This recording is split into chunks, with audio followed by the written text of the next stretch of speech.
Hi there guys, Austin here with New England Weiss Schwarz, and today I'm going to be doing a deck profile on my first place tricolor Fate Apocrypha list from locals at the Compound in New Bedford, Massachusetts. I'll start with the level zeros.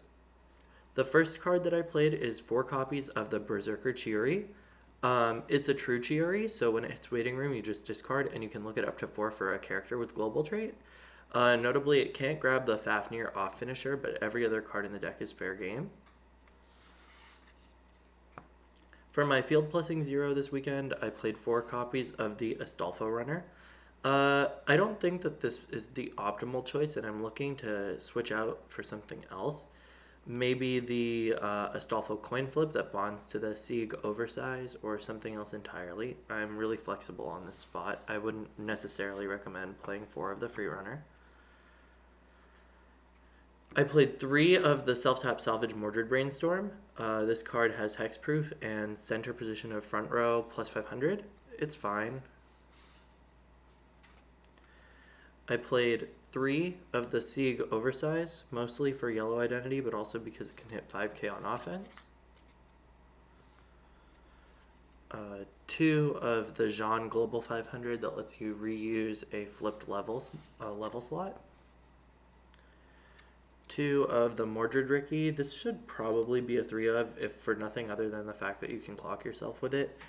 I was playing a drop search this weekend, and I would probably... The reason I play the drop search first and foremost is because the deck has so much waiting room access with the Ricky, the Brainstorm, and the level 1 Archer of Black that it's nice to just have one card that lets you get into your deck. But hitting level 1 first is really important, so this should probably look like this. That's it for level 0s. For level 1s, I did play the Astolfo level 1 combo in this list. This is the reason that you need to hit level 1 first. He swings in at 6k on a book and needs to reverse. When he reverses, though, you get to look at the top card of your deck, and if it's a Master, Servant, or Homunculus character, so any character, you can reveal it and add it to your hand, and then he gains Errand Bounce. Because we're playing such a small level 1 reversing combo, it's really important that we have other options for things to field at 1. So I did play 2 of the bottom decker Assassin Bomb.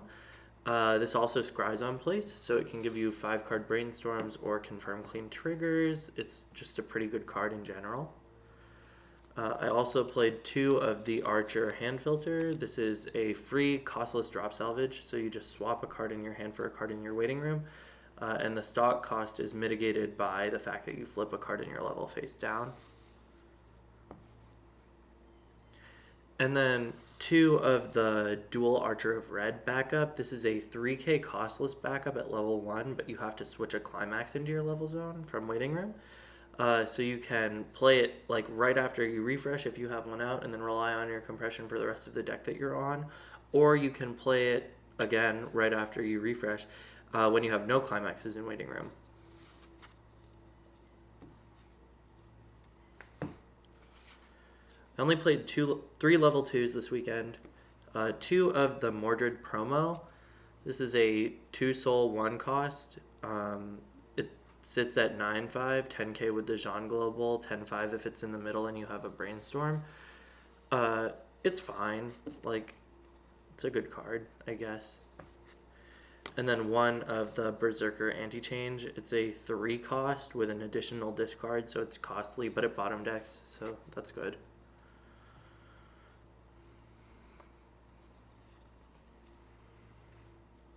Level 3s. I played 3 of the Mordred Finisher because this weekend I was playing like a very off finisher heavy top end. Also, I really think it's hard to try field this and feel good about it. Because you're paying 2 stock and flipping a card in your level to burn for 1, when you can just like use the Archer level 1 to flip a card in your level and then play 2 of these and then play an off finisher in your last lane, burn for 2, burn for 3, and then use your off finisher. I think that's like much more profitable of a setup than burning 1, burning 2, burning 3. Notably, she does heal and doesn't discard, so the fact that she doesn't cantrip doesn't feel gross. I played 3 of the Fafnir. This card is too good to be a rare, to be honest. So it heals when it comes into play.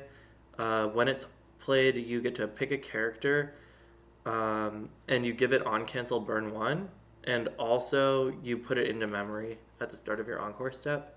So like if you don't if you don't draw into your climax for some reason you don't want to field the Mordred, you have a lot of options for other level threes, and this is one of the really good ones.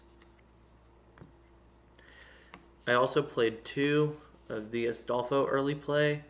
This has the level 1 combo as the clock condition, so like on paper you're supposed to play the Astolfo, it bounces to hand, you clock it, and then you early play this.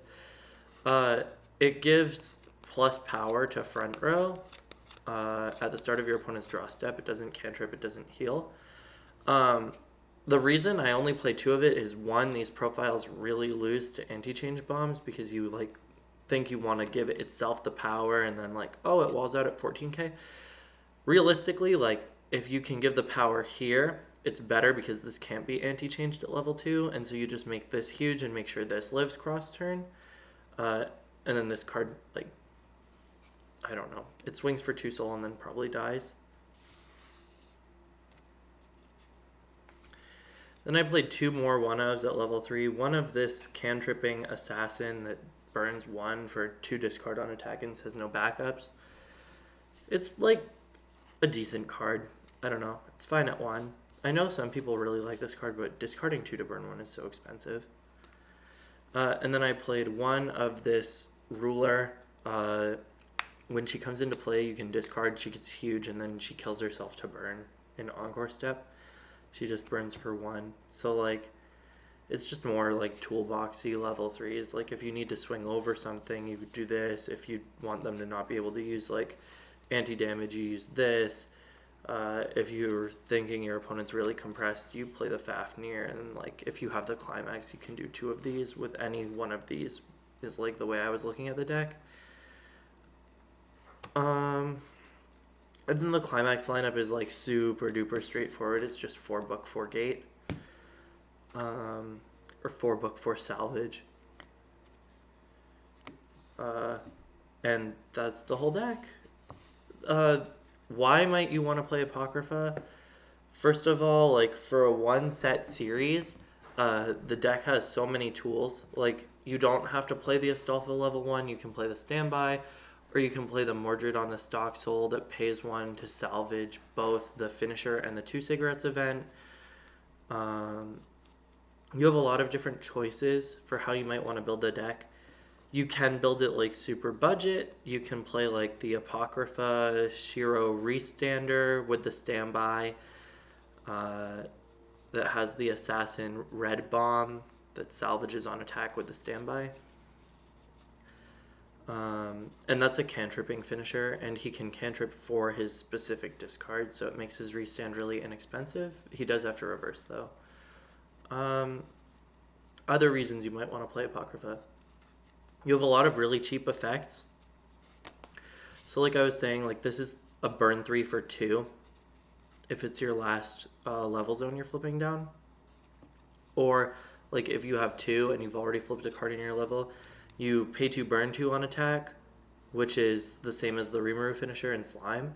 And then you pay 2 burn 3 in your second lane, which is like more damage than the Rimuru finisher for essentially the same cost, because flipping your level is pretty negligible, especially late in the game, like you're trying to win. Also, like if you need to burn 1 in 3 lanes, you can, like by playing this, and this, and this. Or you can assign the cancel burn here and have 2 opportunities to trigger it. There are just a lot of really good ways to set up your board to get value and burn for precise numbers. What other reasons might you want to play Apocrypha? If you're playing standby, this 3k backup becomes infinitely more valuable than if you're just playing like the Astolfo, because it comes online at like level 1 and the numbers that it makes are meaningful. And you have access to a true Chiari, which is kind of rare nowadays in terms of the cards that are being printed.